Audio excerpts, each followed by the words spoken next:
The recovery efforts continue from Hurricane Ida's path of destruction on the Gulf Coast. Take a look at this video. Our camera crews, CNBC's production team, actually captured the moment that the lights went back on in New Orleans around 8 p.m. Central Time last night. This was the moment the power was restored, at least to some buildings and to some traffic lights. That area had been pitch black at night, every night since Ida hit. In the meantime, the remnants of Ida ripped through the Northeast last night, sparked some tornadoes and some widespread flooding. NBC's Bill Cairns is here. He joins us right now on the storm's path and the potential next targets. And Bill, when we describe this as remnants of Ida, don't let that have you underestimating the strength.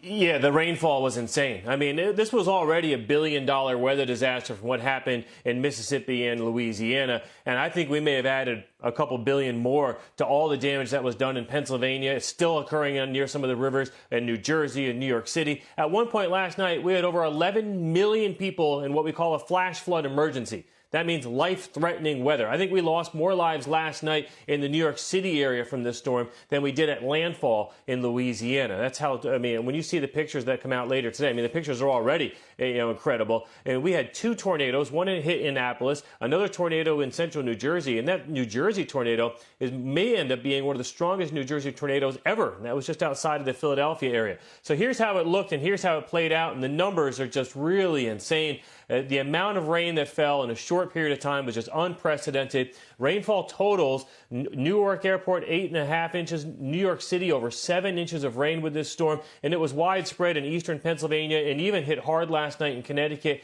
and areas of Boston. So what did this all mean?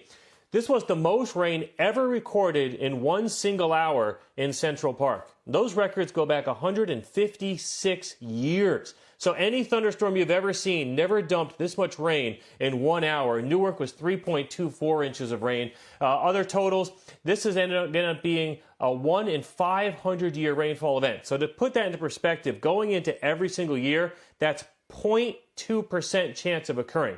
So this is, most of us should never see this again in our lifetimes. As far as the rainfall totals went, it was the 5th wettest day ever in New York City history. In Newark Airport, that was the rainiest day ever in the history. And it was well forecasted. Yesterday, we had this high risk in the region, and we knew that there was a chance it could occur. Unfortunately, it happened right over the top of the highest population centers. So what are we dealing with now? The rain just ended in Boston. It's still raining hard out on Cape Cod, raining hard in Maine.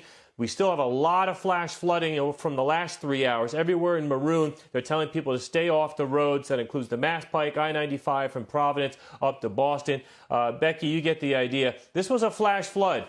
A lot of the water will be gone by this morning in a lot of areas, but there are thousands, if not hundreds of thousands of people that were affected in homes, in their cars. I've heard the highways are just littered around New York City with stranded vehicles.